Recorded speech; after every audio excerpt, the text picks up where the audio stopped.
ठाकुरों की नाराजगी कैसे दूर करेगी बीजेपी? संजीव बालियान और संगीत सोम की लड़ाई अब खत्म होती नजर आ रही है। उत्तर प्रदेश में मुजफ्फरनगर से सांसद और लोकसभा सीट से भाजपा प्रत्याशी संजीव बालियान और बीजेपी के पूर्व विधायक फायर ब्रांड नेता ठाकुर संगीत सोम के बीच विवाद बढ़ता जा रहा है। साथ ही लगातार ठाकुर समाज की बीजेपी के खिलाफ पंचायत हो रही है। इन्हीं सब बातों को लेकर बीजेपी नेता संगीत सोम से बातचीत की गई तो उन्होंने कहा, मेरी संजीव बालियान से कोई नाराजगी नहीं है। संगीत सोम ने आगे कहा कि मुझे लगा कि संजीव बालियान ने यह कहा है कि संगीत सोम विकास नहीं विनाश की राजनीति करते हैं, मगर आज उनका बयान आया कि मैंने संगीत सोम के लिए यह बयान नहीं दिया है, यह समाजवादी पार्टी के लिए दिया था, तो उन्हें अपनी गलती का एहसास हुआ। अच्छा है, दरअसल भाजपा प्रत्याशी संजीव बालियान ने बयान दिया था कि चुनाव के बाद वह विरोधियों को देखेंगे। कहा जा रहा है कि संजीव बालियान का इशारा संगीत सोम की तरफ था, जिस पर उन्होंने कहा कि संजीव बालियान छोड़िए, मुझे कोई नहीं देख सकता। संजीव बालियान ने मेरे बारे में नहीं, उन्होंने हरेंद्र मलिक को कहा होगा। अगर संगीत सोम के लिए कोई कहता है तो संगीत सोम को कोई नहीं देख पाएगा। मैं भारतीय जनता पार्टी का कार्यकर्ता हूँ। नाराजगी की खबर आ रही, मेरी संजीव बालियान से कोई नाराजगी नहीं है। संजीव बालियान ने मेरी कोई भैंस नहीं खोल रखी जो मेरी नाराजगी होगी। संगीत सोम ने आगे कहा कि मेरी पूरी निगाह चुनाव पर है। जब उनसे पूछा गया कि संगीत सोम के समर्थक कहते हैं कि संजीव बालियान ने संगीत सोम को चुनाव हराने की भूमिका निभाई है, इस पर उन्होंने कहा कि इसका जवाब समर्थक या संजीव बालियान ही दे सकते हैं। मेरी किसी से कोई लड़ाई नहीं है और ना ही मैं किसी से लड़ता हूं। ठाकुर समाज की हो रही पंचायत के बारे में सवाल करने पर उन्होंने कहा कि मैं लगातार लोगों के बीच में जा रहा हूं, धीरे धीरे जानकारी ले रहा हूं। लोगों को थोड़ा लगता है कि उनका प्रतिनिधित्व कम हुआ है, लेकिन हम लोगों को समझ रहे हैं, जल्द ही समझ लेंगे। भाजपा 400 का नारा दे रही है, लेकिन कुछ विरोध भी हो रहा है। ऐसे में क्या यह लक्ष्य हासिल हो पाएगा?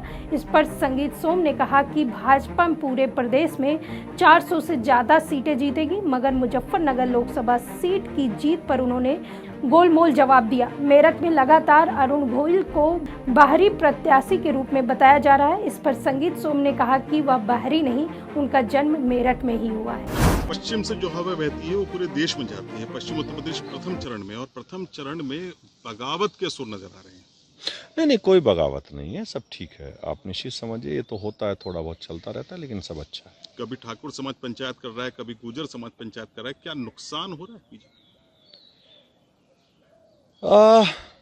अब मैं जाऊंगा पब्लिक के अंदर, इसका आकलन करके आपको बताऊंगा। अच्छा, पश्चिम के नेता है, यहाँ पर एक मुजफ्फरनगर सीट, उस सीट को लेकर कभी मुख्यमंत्री आ रहे हैं साधने के लिए, कभी ब्रजेश पाठक जा रहे हैं, तमाम ठाकुर नेताओं को लगाया गया है। क्या नाराज है ठाकुर? आप फिर वही कह रहे हो कि तमाम ठाकुर नेताओं को लगाया गया है। अरे ब्रजेश पाठक जी हमारे पंडित समाज से आते हैं, योगी जी की कोई जाति नहीं है, वो तो योगी हैं। तो कहाँ आपको ऐसा लग रहा है कि एक जाति विशेष के नेताओं को लगाया जा रहा है? मुझे तो नहीं लगता ऐसा। और बताइए मुझे कोई दूसरा नाम। मुजफ्फरनगर को लेकर एक चीज किस्सा मशहूर है कि संगीत सोम और संजीव बालियान आमने सामने नजर आते हैं, क्या ऐसा? बिल्कुल मेरे सामने यहाँ कोई नहीं है, ना मैं किसी के सामने होता हूँ। मैं तो भारतीय जनता पार्टी का कार्यकर्ता हूँ और भारतीय जनता पार्टी के लिए काम करता हूँ और वही करता रहूँगा। एक बयान आपने दिया कि संजीव बालियान की बात करने की हैसियत नहीं है। देखिए, मैं कभी जातिवादी बात नहीं करता और मैं जाति को के हिसाब से देश को नहीं बांटना चाहता। मुझे लगा कि भाई वो थोड़ा जाति आधारित केंद्रित बात करते हैं, कभी पंडित समाज के खिलाफ बोल देते हैं, कभी सैनी समाज के खिलाफ बोल देते हैं, कभी राजपूत समाज के खिलाफ बोल देते हैं। मुझे ऐसा लगा कि वो नहीं बोलना चाहिए, तो मैंने अपनी बात रखी। मुझे नहीं लगता कि जातियों पे हमें बात करनी चाहिए। जगह जगह ठाकुरों की पंचायत हो रही है, उसका बीजेपी के ऊपर क्या असर पड़ने जा रहा है? अभी इसका मैं एनालिसिस करके आपको बताऊंगा। मैं लोगों से मिलता हूँ, अब जाके लोगों से हम मिल रहे हैं, उनसे पूछ रहे हैं क्या समस्या है, उसे समस्या को दूर करेंगे, फिर देख के बताएंगे आपको। अच्छा, मेरठ ठाकुर समाज की बीजेपी से क्या नाराजगी है? अब मुझे तो नहीं पता है, ये तो मैं उन्हीं लोगों से पूछ के बताऊंगा ना। क्या आप उस समाज के अंदर एक अहम मुकाम रखते हैं, बड़ी पोजीशन पे लोग आपको सुनते हैं, आपकी मानते हैं, तो वो वजह क्या है जो इतनी जबरदस्त करके जगह जगह ठाकुर समाज पंचायतें कर रहा है और बीजेपी के खिलाफ वोट करने की बात कर रहा है? अब मैं आपको इसका मैंने अभी बताया ना, मैं आपको जाऊंगा, लोगों के बीच जाऊंगा, उनसे जानूंगा क्या दिक्कत है, वो दिक्कत जो भी होगी वो आपको बताऊंगा। हो सकता है लोगों के अंदर थोड़ी नाराजगी ये हो कि भाई प्रतिनिधित्व कम मिला है, वो बात करेंगे, उनसे बैठ के बात करेंगे, ऐसा नहीं है, समझा लेंगे अपने लोगों को। अच्छा, मेरठ पॉलिटिक्स की बात, मेरठ लोकसभा सीट की बात करें तो अरुण गोविल को बहुत सारे लोग ऐसा कह रहे हैं कि थोप दिए गए हैं, हाईजैक कर ली पॉलिटिक्स और बाहरी कैंडिडेट है।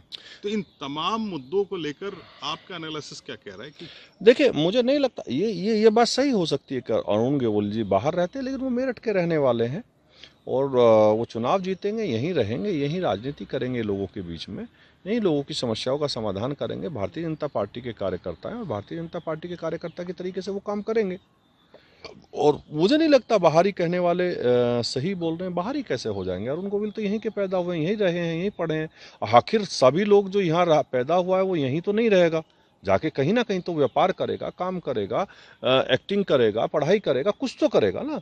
तो वही एक गोविल जी ने किया है, बाकी तो गोविल यहीं के रहने वाले हैं। आपको बता दें, पिछले दिनों सूबे के मुख्यमंत्री योगी आदित्यनाथ रूठे ठाकुरों को मनाने के लिए मुजफ्फरनगर की लोकसभा क्षेत्र सरधना पहुंचे। विशाल जनसभा हुई जिसमें सीएम योगी ने ठाकुरों को मनाने की खूब कोशिश की। ठाकुर चौबीसी में उन्होंने राष्ट्रवाद के साथ भाजपा के कार्यकाल में हुए विकास कार्यों की बात करते हुए चौबीसी के लोगों को साधने की कोशिश की। सीएम योगी ने कहा कि मेरठ के लोग अब दिल्ली में नहीं रहना चाहते, बल्कि अब दिल्ली के लोग मेरठ सरधना में आना चाहते हैं। साथ ही कहा, हमें सरकार वो चाहिए जो कावड़ यात्रा कराए, कर्फ्यू न लगाए। महाराणा प्रताप के इतिहास का भी जिक्र करते हुए सीएम योगी ने ठाकुर समाज को जोड़ने का प्रयास किया। उन्होंने कहा, सरधना वीरों की भूमि है, कायरता का रास्ता नहीं देखा, इसलिए जो लोग गुमराह कर रहे हैं उनके बहकावे में ना आए।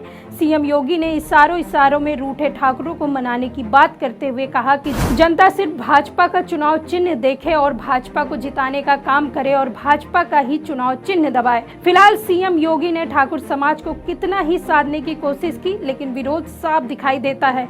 लेकिन संगीत सोम और संजीव बालियान का लड़ाई किसी से छुपी नहीं हुई है। लेकिन जिस तरह से योगी आदित्यनाथ के कहने पर आज संगीत सोम के ये बदले अंदाज ये जरूर जाहिर कर देते हैं कि बहुत जल्द संगीत सोम और संजीव बालियान एक मंच में एक साथ दिखेंगे और एक दूसरे का समर्थन करते दिखेंगे। फिलहाल इस खबर में आपकी क्या राय है, कमेंट करके जरूर बताएं। तब तक के लिए देखते रहिए 4 PM न्यूज़ नेटवर्क। मैं सुष्मिता, नमस्कार।